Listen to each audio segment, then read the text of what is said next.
Derrel Jazz Johnson here with the father of Devin Haney, Bill Haney. Bill, how are you? Thank you. Thank you for having me. Thank you. Um, First, I was watching First Take this morning, and your son was up there. What do you think about Devin getting all of this attention in this country as undisputed, undefeated champion of the world? Oh, absolutely. It's a dream and it's an honor for Devin to be the undisputed lightweight king. Heavy as the head that wears the crown. Of course, he has it's a lot of fanfare, a lot of whoop-de-doo about it. But this is something that we've chose. And he couldn't be much more happier. I enjoy watching him. Devin talked about, doing this since he was 8, but when was the first time you looked at your son and said, "Wow, this dream can truly manifest. I see the skills in him. I know it's going to come true one day." Well, the very first time is when he was born at the hospital. I said, "Wow!" So it's been a lot of wow factors, both for Devin and all of my kids. You know, um, to see him constantly challenge himself. This is a big challenge. While we were in Australia, flying home, he said to me, "Dad, I want to go and make this Lomachenko fight happen." I know that no one is asking for Lomachenko. Lomachenko is a fighter that has been avoided, being avoided in the big fights. So I'm elated to see him challenge himself once again with all the belts, giving Lomachenko and the people of Ukraine an opportunity when Lomachenko wasn't going to give us an opportunity. That shows a lot of character about Devin, and I'm just so proud to be his dad.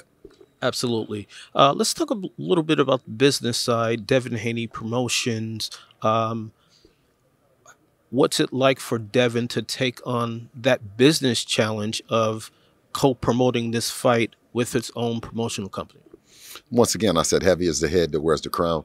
He's the youngest promoter in boxing, the youngest undisputed champion in boxing, and that's part of the business is to promote and generate interest in the fight. And I'm happy and pleased with what he's been doing thus far.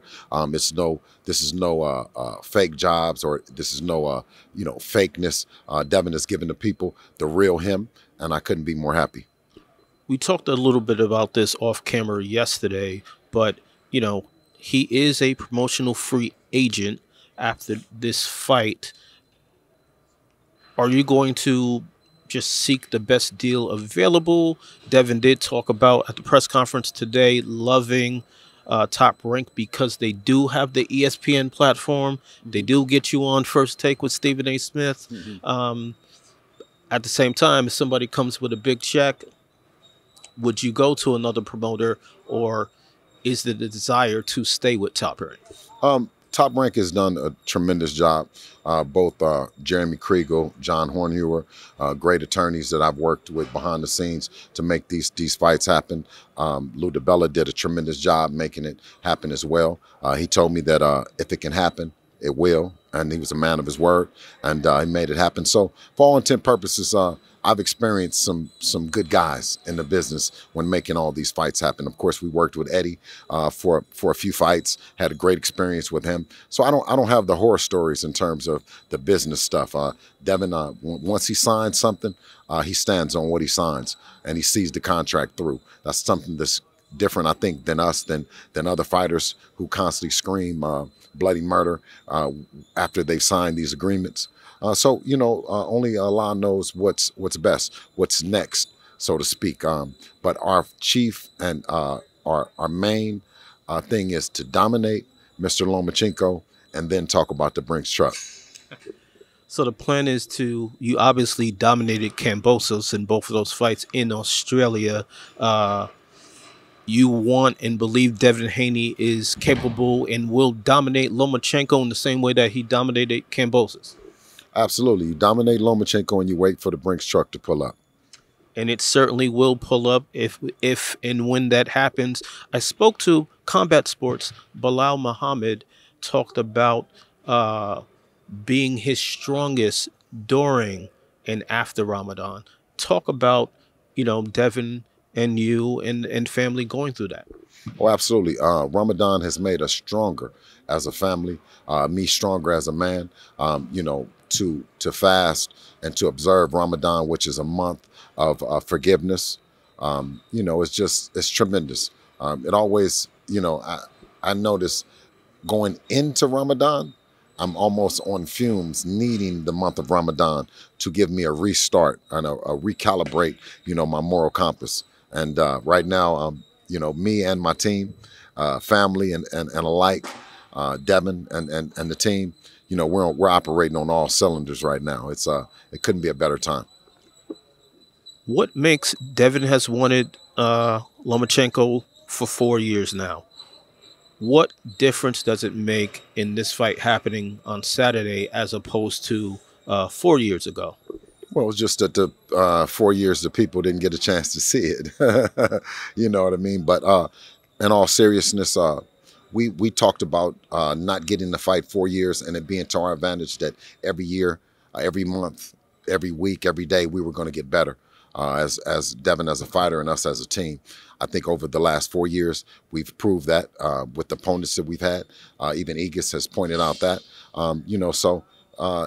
From an experience standpoint, I think that it works to our advantage, that we have more experience now than we had then, but I don't think it works to a disadvantage for Lomachenko. I don't think he has less experience than he does then. I think he's at the peak of his boxing career.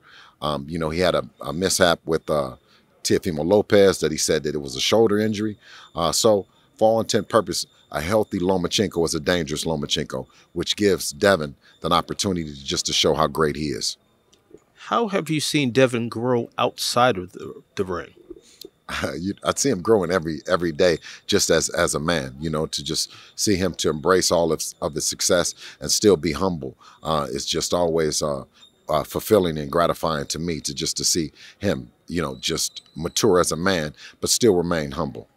I know you want Devin Haney to be the face of boxing in the future, but there's dispute over who is the face of boxing right now. Who do you think is the face of boxing?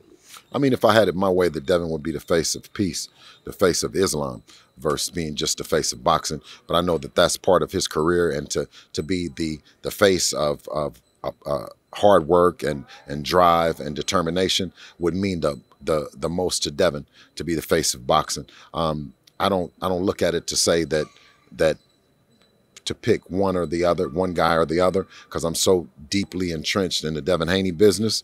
You know what I mean? But he's definitely a face that should be applauded and appreciated in the boxing. Speaking to that, what would a win, a dominant victory over Lomachenko, do for the Devin Haney brand? I know you talked about it already with the BRINK'S Truck, but from a fan perspective, what does he stand to gain with a dominant win on Saturday? Well, he would be one step closer to being on the Mount Rushmore of boxing, amongst the all-time greats. I think that that's what we've set out as a team. Our ultimate plan was for Devin to be remembered and for boxing well after he's gone. Final question for me, and he talked about this. I think it's pretty phenomenal because he's chasing greatness that isn't in the sport. He wants to be on that Mount Rushmore. Yes. Talk about the focus that it takes to set that as your goal. I mean, anytime that you set your sights on where the greats rest at, it's an amazing goal. Devin works hard. I mean, he works harder than anybody that I know personally. I mean, he's just super dedicated to the sport, and it means everything to him to be considered one of the all-time greats when his career is over with. And I couldn't be more happy if that goal is accomplished. Good luck in the ring on Saturday. Good luck out of the ring with Devin Haney Promotions. Absolutely. Thank you. Seconds out.